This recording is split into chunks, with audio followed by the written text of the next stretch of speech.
We're going to test them to their limits, mentally and physically. And just overall, they're going to be a better corpsman when they leave here. What up? I get that! Jungle is just super hot, humid, gross, sweaty. A lot of heavy lifting around everywhere you go, so make sure you're ready for that. This is really difficult terrain, and you have to know how to deal with the jungle or it will bite you back.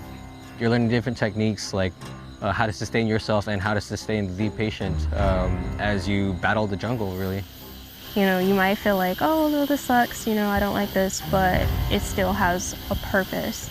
You know, just taking a step back and kind of realizing that kind of helps. All right. You guys done there, you guys are gonna have to shoulder him, okay?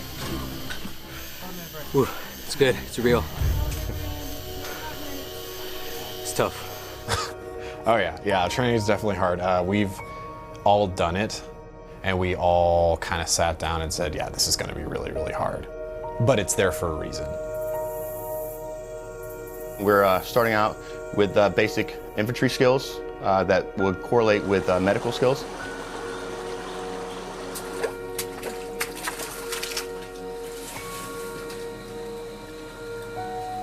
And then adding all that together through an exercise where we have mass casualties, prolonged field care, up to 72 hours at some points.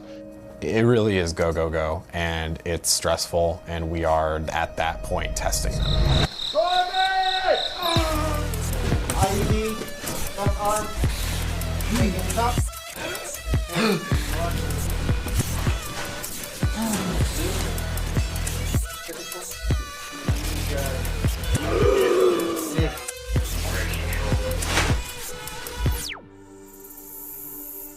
As corpsmen, we're going to go where the Marines go. Whether that's the jungle, the desert, we're going to be there with them. So just because we're not in the infantry or Marines, we still need to learn how to track. We still need to land nav because we might be that person that needs to do it. They can look to you and know that you've been through this before and know that, you know, if I need you to get on the comms or get on the weapon or rappel, that you're going to be capable of doing that. And I don't have to do a hip pocket training, if you will, right here on the spot while we're under fire. You really need to be careful about what moves you take, what you use, what you do. Every movement counts. Straight leg, lean back into that seat too. Step down. Knock him out. There's some really dangerous points where you can really get hurt, but at the same time, it was honestly worth it because it puts everything into perspective for me. Just getting a patient out of the jungle is extremely difficult.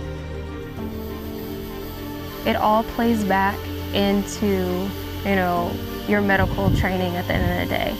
Because everybody can regurgitate what's on a test.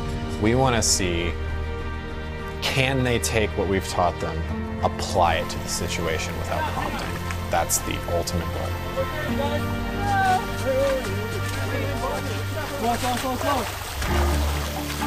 We really took a step back and said that the jungle has to be the emphasis. Once we found that really adapting to our surrounding just the most that we possibly could, we really started to understand what jungle medicine actually is.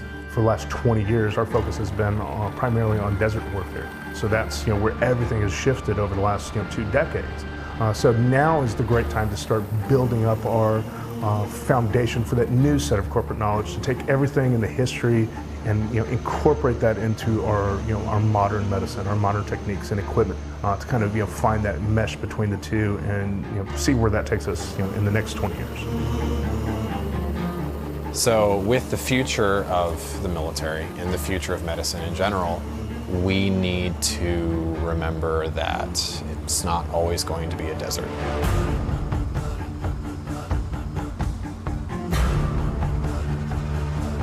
And even in countries that have deserts, there are also areas of subtropical rainforests.